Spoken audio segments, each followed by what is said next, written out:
Then comes the notion of dynamic learning, which is called reinforcement learning.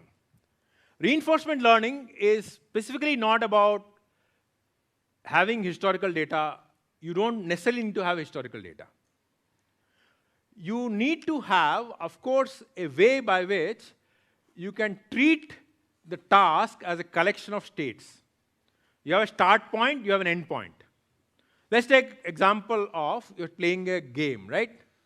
You have a starting point, then at every point you can make multiple moves. Right? You can go here, you can go there, or you can move this, you can move that, you can move. And each move has a reward or a punishment, depending upon what move you've taken. So what the problem says is, I'll have a start goal, a start state, end goal. And each move has rewards and punishment. So what this assumes is, this kind of a model assumes a dynamic learning.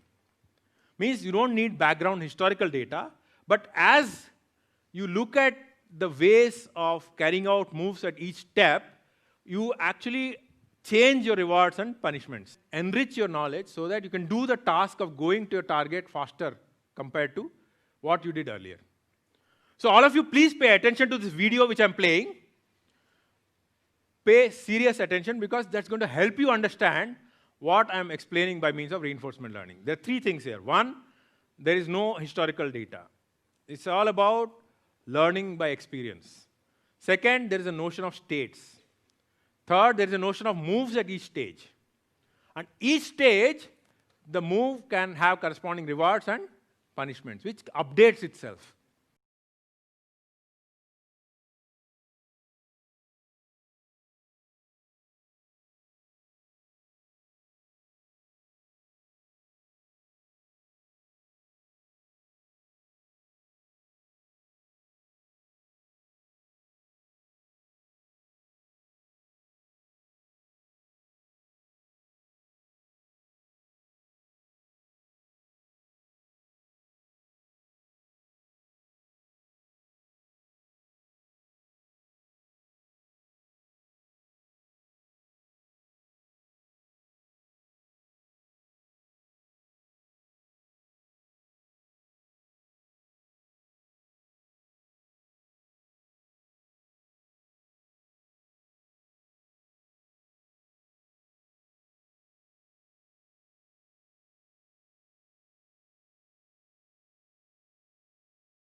So you saw this example of reinforcement learning. There was no historical knowledge, but it learned to update rewards and punishments at every move. And this, my friends, is going to be the future of AI. I told you about AlphaGo Zero, right? AlphaGo Zero apparently uses reinforcement learning in a major way to educate itself of the smart moves, the smart weights, smart punishments, all of that. And what researchers in this field are talking about is, as we go forward in our journey towards realizing more and more closer to artificial general intelligence, it will be deep reinforcement learning which will be playing a crucial role. It will not be the conventional supervised or unsupervised learning. And believe me, major examples of use cases done till now are in the supervised learning, because you talk about historical data which has output variables, you put that, feed it to an AI program, it will give you a model and then use it for future tasks. Unsupervised is hard. That also is a lot of open area. But reinforcement is even tougher.